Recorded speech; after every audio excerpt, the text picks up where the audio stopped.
بالله من الشيطان الرجيم بسم الله الرحمن الرحيم وأنذر عشيرتك الأقربين صدق الله العظيم.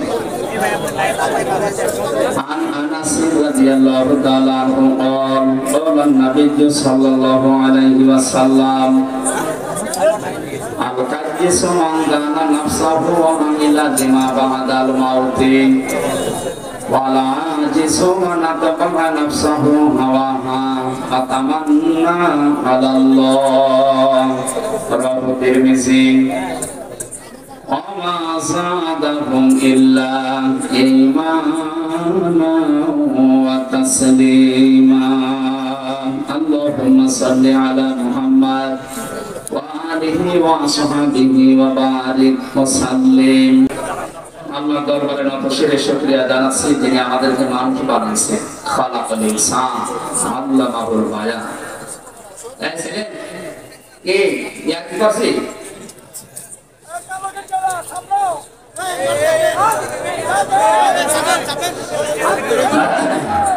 কথা বন্ধ করুন।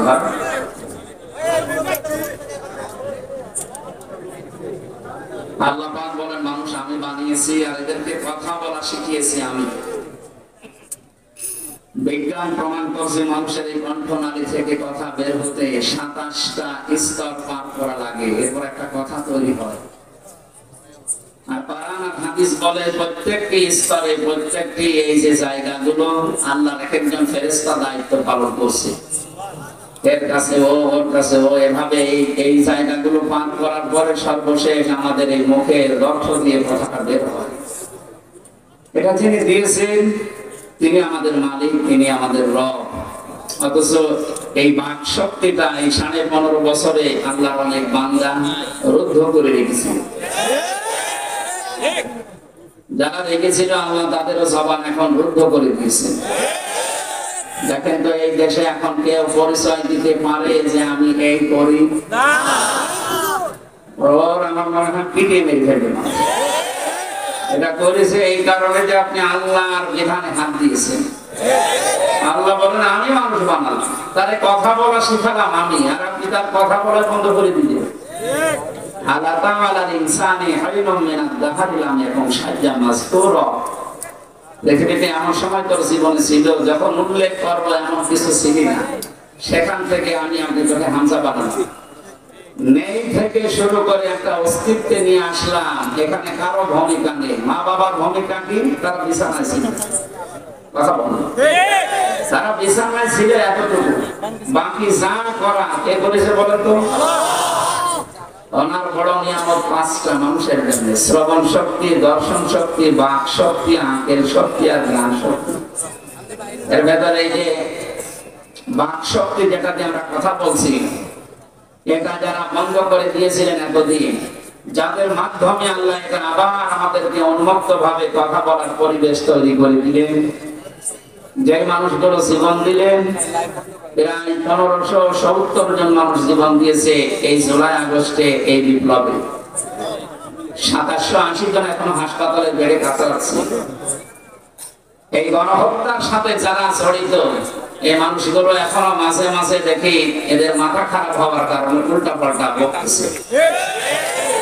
বিশেষ করে এই 2 দিন স্বৈরাচারের বানানো যে অবৈধ একটা রাষ্ট্রপতি, অবৈধ, কারণ সরকার ছিল অবৈধ, ওনার দ্বারা যা বানানো হয়েছে সবগুলো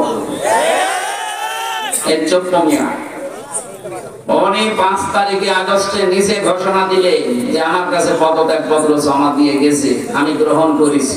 এই 2 মাস 8-10 দিন পরে আপনাকে কোন পাগলে কামড় দিয়েছে?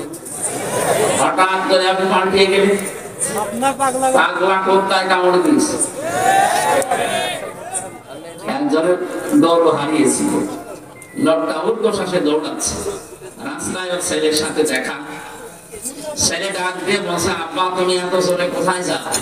আরে ভাই দৌড় হারিয়েছে। বলছে বাপ আমার ভাই বললো একটা কথা বললো, আমি এই জীবনে রাখবো না।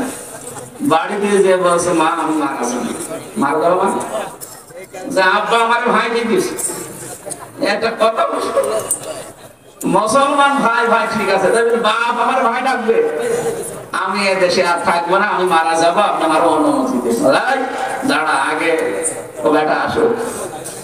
বাড়িতে আসার পর বছর তুমি নাকি সেইটাকে ভাই বলে ফেলিস, ওরে মা গরু হারারে মাত্র একটা গরু হারিয়ে যদি নিজের বউকে মা বলে ফেলে, ছেলেকে ভাই বলে ফেলে, যাদের রাজত্ব হারিয়ে গেছে এত সুন্দর বানানো, ওদের মাথা ঠিক থাকার কথা, এই কারণে মাথা ঠিক।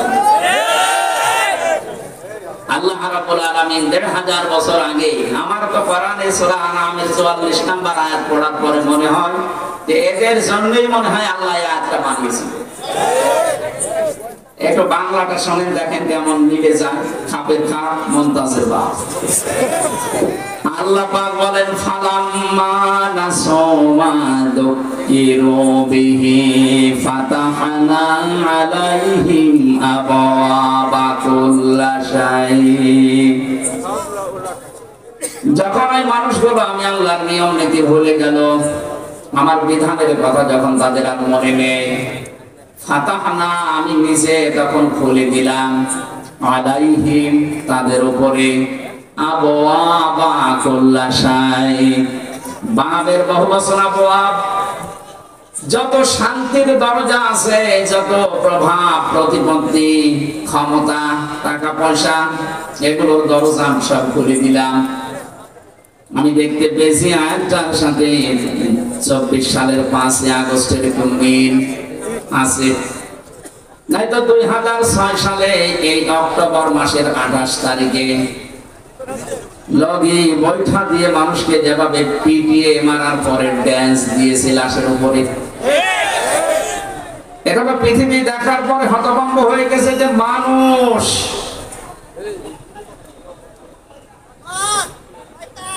আমি তার পরের বছরে সিরাজগঞ্জ থেকে যাচ্ছিলাম কুষ্টিয়ায়, বাসে যাচ্ছি, হাঁটা ড্রাইভারের পেছনে সিট পেয়েছি। ড্রাইভার সাহেব দেখলাম রাস্তার মাঝে একটা পুকুর আছে, ওর উপর দিয়ে না দিয়ে বাম দিয়ে চালিয়ে দিল, গাড়িতে একটা ঝাঁকি দিয়েছে। বললাম ভাই আপনি এমন করলেন কেন, এখনই তো অ্যাক্সিডেন্ট হয়ে যেত। ড্রাইভার আমার বলছে দেখেন না কেন মরা কুকুর পড়ে আছে। আমি ডবল করে গাড়ির উপরে চাকা চালাবো, আমার বিবেক নেই। আর আরে ভাই তো মরা কুকুর, ও মারলে কি আর না মারলে কি। ড্রাইভার এবার আমার দিকে ঘুরে বলছে হুজুর আপনি কি আসলে হুজুর, আপনি কেমন হুজুর, আপনি দেখেন যে একটা মরা কুকুর পড়ে আছে, আমি ডবল করে আবার মারবো, আমার বিবেক নেই। না, এই কথা শোনার জন্য আমি ছিলাম। পৃথিবীর নিকৃষ্ট জীব দুইটা, একটা কুকুর আর একটা শুকুর। কি এক কুকুরের মতো নিকৃষ্ট জীব মরে পড়ে আছে, আপনি ডবল করে মারতে পারলেন না, যে আপনার বিবেক বাধা দিচ্ছে। অথচ এই পৃথিবীতে আমার নিজের চোখে দেখা আশরাফুল মাখলুকাত জসিম ভাইয়ের মতো মানুষকে লগি বৈঠা দিয়ে মানুষ পিটিয়ে লাশের উপরে ড্যান্স দিয়েছে। এদেরকে আপনি মানুষ বলেন কোন সেন্সে? আমার তো আজ পর্যন্ত সেন্স আসে না যেটা মানুষ। মনে করলাম এই নৃশংস ঘটনার পরে আল্লাহ পৃথিবীতে আর এদেরকে প্রতিষ্ঠা দেবে না, কিন্তু ২ বছর পরে দেখি ফাতাহনা আলাইহিম আবওয়াব। আল্লাহ বলেন যত সুখ শান্তির দরজা আছে সব আমি তাদের জন্য দিয়ে দিলাম। এটা দিয়েছে কে? বলেন বলেন। ৯ সালের পর থেকে এই যে ৫ বছর পরে পরে মনে করলাম পাল্টাবে, কিন্তু না, ২৪ সালে থেকে পাল্টায়নি। মনে করলাম কোরআনের আয়াত দিয়ে আল্লাহ এমনি দিল না, কোনো কার্যকারিতা আছে। হঠাৎ করে দেখি হাত্তা ইযা ফারিহু বিমা উতু, আল্লাহ পাক বলেন তাদেরকে আমি যা দান করেছিলাম, আমার এই দানকৃত বস্তু পাওয়ার পরে যখন এই মানুষগুলো আনন্দে আত্মহারা হয়ে আছে খুশিতে, আখাদনাহুম বাগতাতান, টান, হঠাৎ করে আমি আল্লাহ নিজে তাদেরকে পাকড়াও করলাম। আপনি মিলান তো মেলে কিনা? আখত না, একালে টান আছে, এর ফাইল বা কর্তা আল্লাহ নিজে। আল্লাহ বলেন আমি নিজে ধরেছি, হোম মানে তাদেরকে বাগদাতান, হঠাৎ করে।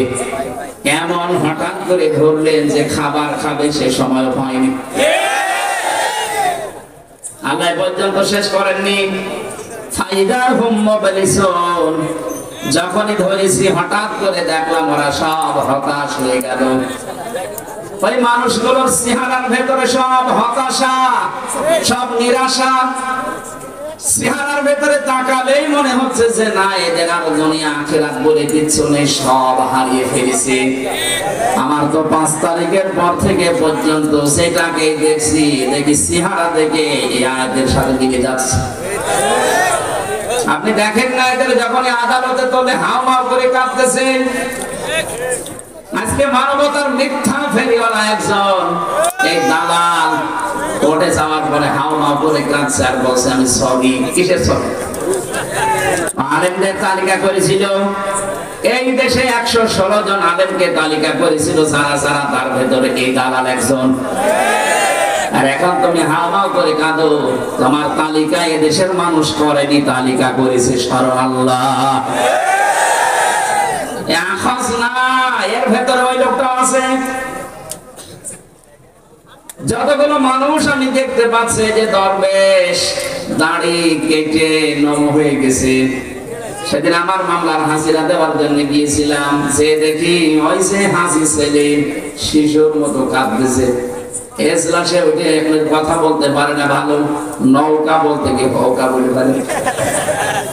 আমার মাফ করে দেন। মাফ মানে 15.5 বছরে বৈধ অবৈধ দেখা দেখি নেই, ওরা ঢাকার অর্ধেক করে নিয়েছে। এখন মাপ চাই।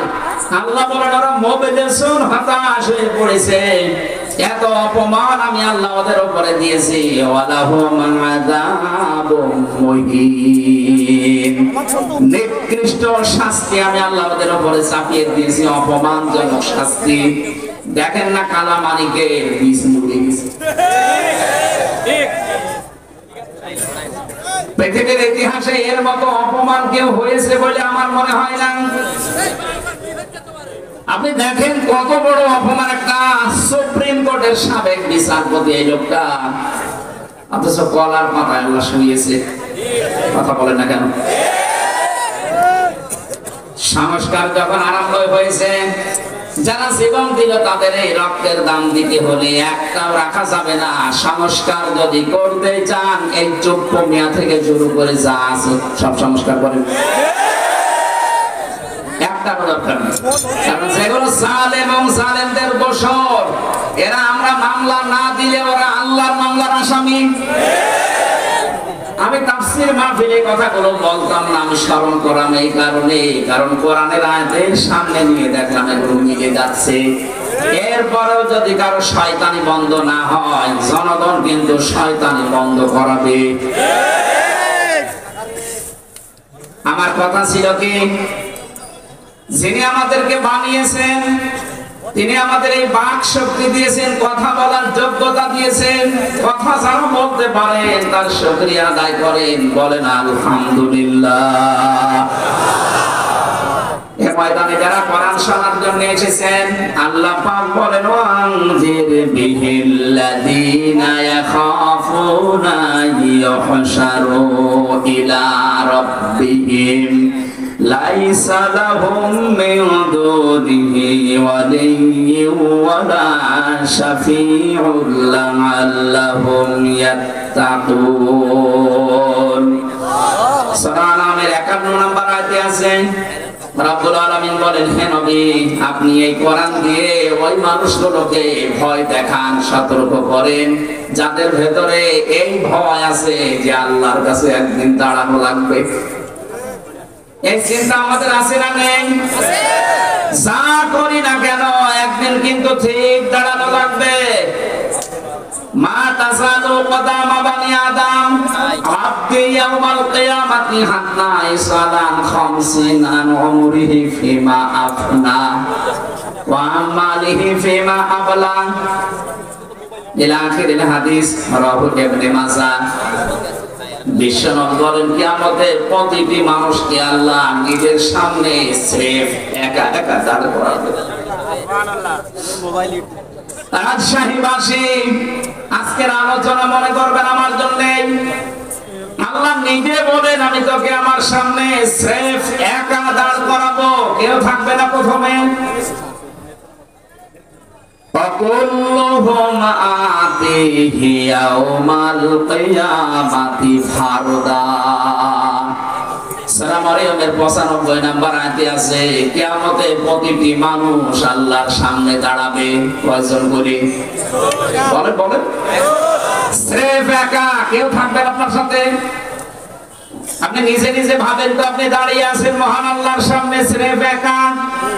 যে জীবন বানালেন এই 60 বছর 50 বছর 40 বছরের জীবন, এখনই যদি আপনার পটল তোলা হয়ে যায়, এখনই যদি চোখ বন্ধ হয়ে যায়, আপনি দাঁড়িয়ে যা করেছেন জবাব দেওয়ার মতো আছে? এই চিন্তা ভাবনা যতক্ষণ পর্যন্ত দৃঢ়ভাবে আপনার ভেতরে না আসবে ততক্ষণ আপনি নামাজ পড়তে পারেন, রোজা রাখতে পারেন, চোখ বাগায় দিতে পারেন, পীরের মুরিদ হতে পারেন, আপনার জীবন পরিচ্ছন্ন হবে না।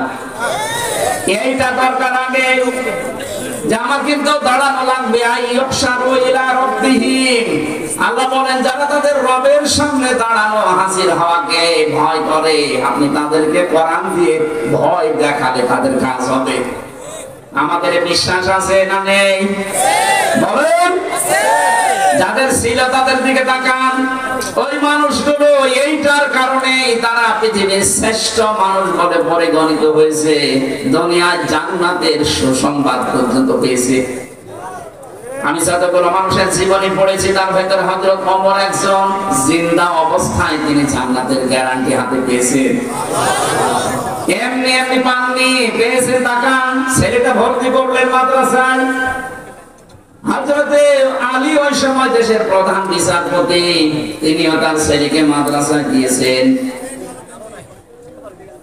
বারবার টেবিল থেকে কলম ফেলে দিচ্ছে হযরতে আলীর সন্তান হুসাইন, আর বারবার হযরত ওমরের ছেলেকে বলছে আব্দুল্লাহ তুলে দাও। হযরত ওমর কিন্তু ওই সময় দেশের প্রেসিডেন্ট, তার মানে প্রেসিডেন্টের ছেলে।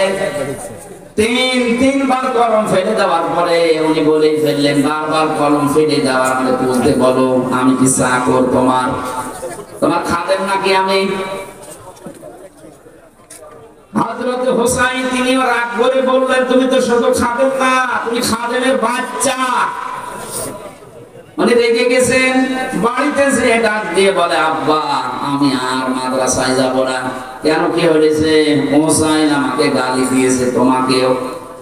আমার চাকরের বাচ্চা, খাদেমের বাচ্চা যাচ্ছে তাই বলেছে, তুমি যদি বিচার না করো মাদ্রাসায় যাব না। হযরত ওমর জ্ঞানী ছিলেন, বুদ্ধিমান ছিলেন, বললেন ঠিক আছে বিচার এখন না, জমার দিন করা হবে।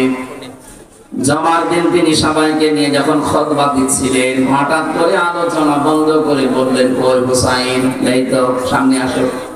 তুমি আমার সন্তান আব্দুল্লাহকে ক্লাসের ভেতরে গালি দিয়েছো, চাকরের বাচ্চা, গোলামের বাচ্চা, খাদেমের বাচ্চা। হ্যাঁ দিয়েছি। কেন দিলে? হযরতে হুসাইন ডাক দিয়ে বলে, খলিফা বুকে হাত দিয়ে বলেন তো আপনি কি আমার নানার খাদেম ছিলেন না? হযরত ওমরের কথা বন্ধ হয়ে গেছে। তাই তো, আমি তো এইভাবে ভাবি নাই। বললেন, হোসাইন তুমি যেটা বললে এটা কি লিখে দিতে পারবা? কাগজ কলম নিয়ে আসেন। খেজুরের পাতা নিয়ে এসেছে, উনি লিখে দিলেন, ওমর আমার নানা খাদেম ছিল, আমি দেখেছি, কিন্তু হোসাইন ইবনে আলী। সই করে দিলাম। কাগজটা হাতে নিয়ে হযরত ওমর সমা খেয়ে ডাক দিয়ে বলেন, নবীর সাহাবীরা যান, বিচার হয়ে গেছে। হযরত আব্দুল্লাহ তো ছোট মানুষ, বলে বাবা তুমি তো এখনো বিচারই আরম্ভ করলে না, হয়ে গেল কি করে? তুমি হোসাইনকে কিছু বলবা না? হযরত ওমর চোখের পানি ফেলে দিয়ে বলে, সন্তান যে বিচার করেছি দুনিয়া না আখিরাতেও কাজে লাগবে। আমি যখন মারা যাবো এই কাগজটা আমার কাফনের ভেতরে দিয়ে দিও। ময়দানে মাশারে যখন আল্লাহর সামনে আমি দাঁড়াবো, মহান আল্লাহ আমার পেছনের জীবন থেকে যদি বলে না একটাও আমার ভালো লাগে না, তখন এই কাগজটা দেখাবো। রব্বুল আলামিন আমার জীবনের কিছু যদি তোমার পছন্দ না হয়, কাগজটার দিকে তাকাও, তোমার নবীর নাতি লিখে দিয়েছে, আমি নবীর খাতে ছিলাম। এই ওসিলা বলে আজকে তুমি এই ময়দানে আমারে মাফ করে দাও। রাজশাহীবাসী তারা কোন সেন্সে ছিল, আমরা আছি কোথায়? আপনি সে ব্যাংকা ভাবেন নিচে দাঁড়াবেন আল্লাহর সামনে, এটা বলতে যত সহজ মনে হচ্ছে, শুনতে যত সহজ মনে হচ্ছে, বাস্তবতা অত সহজ না। আপনি ভাবেন তো নিজে দাঁড়িয়ে আছেন সরাসরি আল্লাহর সামনে। দুনিয়ার বিচারকদের সামনে বহু কিছু মিথ্যা সত্য উলট পালট করা যায়, গোপন করা যায়। এমন জায়গায় দাঁড়িয়ে আছেন যেখানে সত্য মিথ্যা না সব সাক্ষী আল্লাহ নিজেই। আপনার শরীর পর্যন্ত সাক্ষী দেবেন। এখানে কাবা যারা তাওয়াফ করে দেখলাম, ষষ্ঠ চক্করে একটা দোয়া পড়ে কাবা শরীফ সামনে নিয়ে বলা হয়, আল্লাহুম্মা ইন্না আলাইয়া হুকুকান ফীমা বাইনি ওয়া বাইনিকা। ডাক দিয়ে বলা হচ্ছে, রব্বুল আলামিন, এই কাবার মালিক তুমি, আমি তোমার গোলাম, তোমার ভৃত্য, আমি তোমার চাকর, তোমার বান্দা, এসেছি সেই বাংলাদেশ থেকে।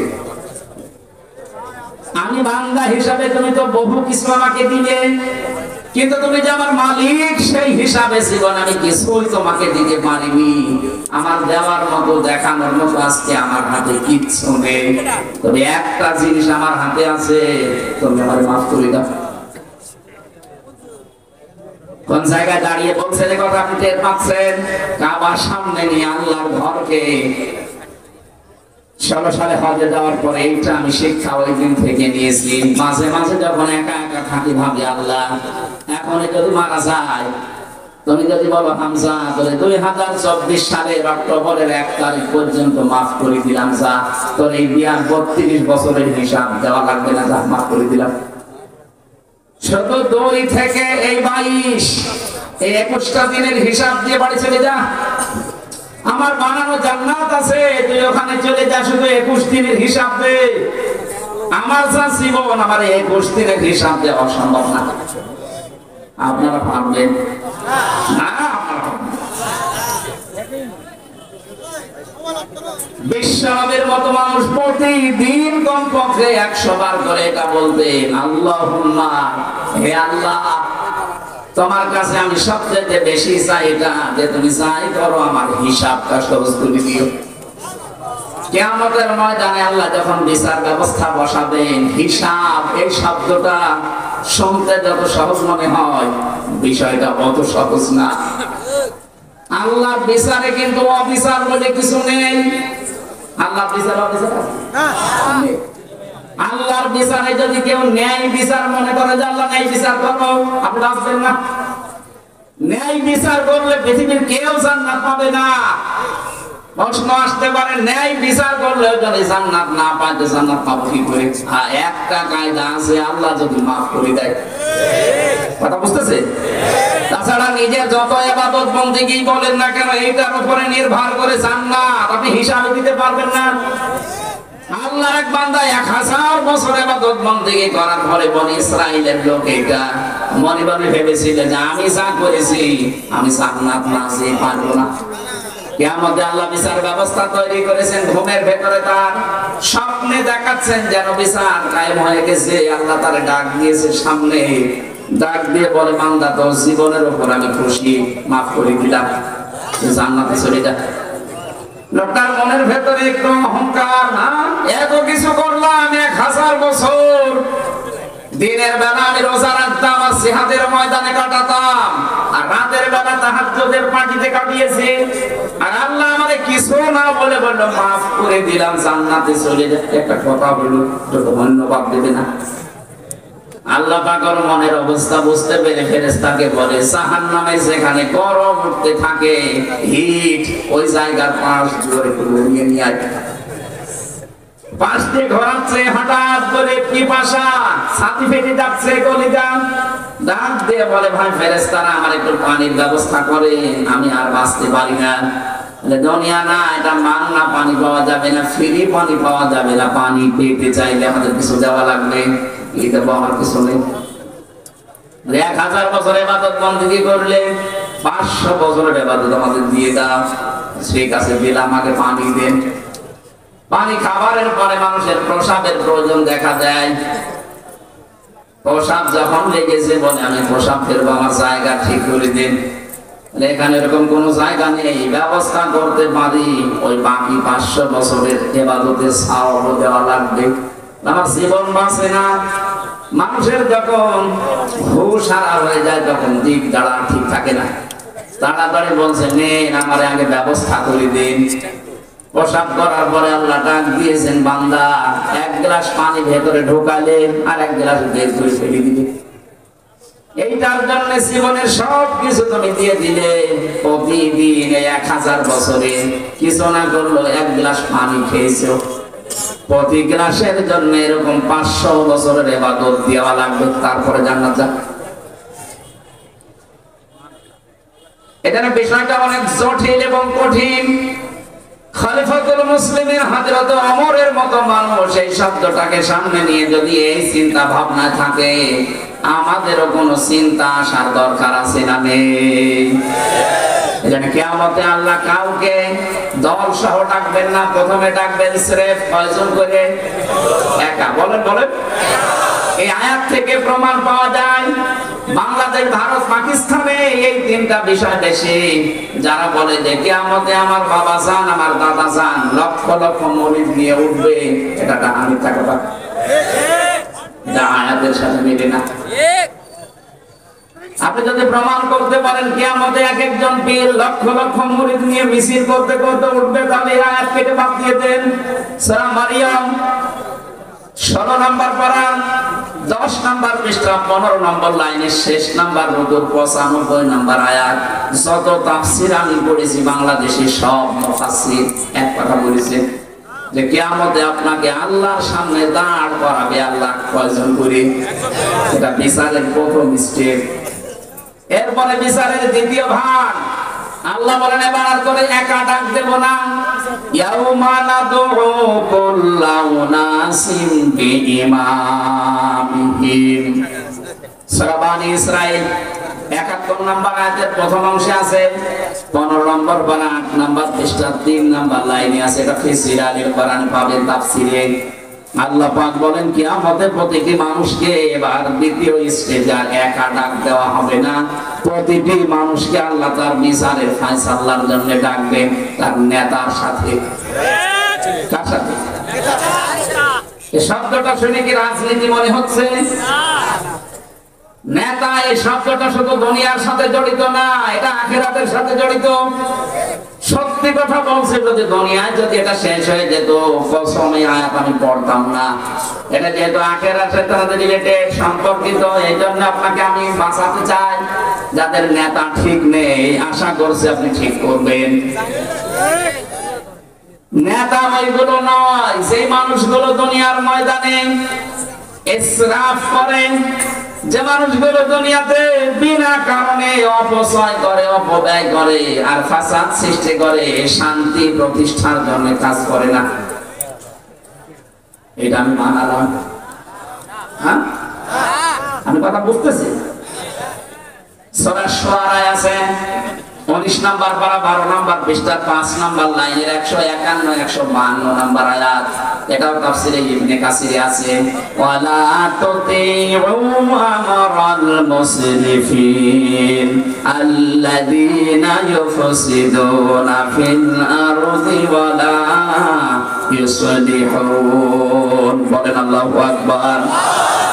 আল্লাহ বলেন ওই নেতার অনুসরণ করা জায়েজ নেই যারা ইসরাফ করে, যে মানুষগুলো অপচয় করে, অপব্যয় করে। এদেশে অপচয় 15.5 বছরে হয়নি, বলেন। একটা ব্রিজ বানাতে যদি 1 কোটি টাকা বাজেট করা হয়, অন্তত 4 বার 5 বার নিয়ে আসা হয় ওইটার বাজেট। অথচ প্রথমে 1 কোটি টাকা যা দিয়েছে ওটা হয়ে যাওয়ার কথা ছিল। আপনি যে অপচয় করলেন, এইরকম যদি সামনে কেউ করে, ওই রকম নেতার অনুসরণ করা জায়েজ নেই, হারাম। পরের শব্দ আরো কঠিন। আল্লাযীনা ইউফসিদুনা ফিল আরদি, জমিনে যারা ফাসাদ সৃষ্টি করে। ফাসাদ কি? না না, ফাসাদের 9টা ব্যাখ্যা আছে তাফসীরে। 1 নম্বরে ফাসাদ মানে মানুষের তৈরি করা নিয়ম নীতি আইন কানুন,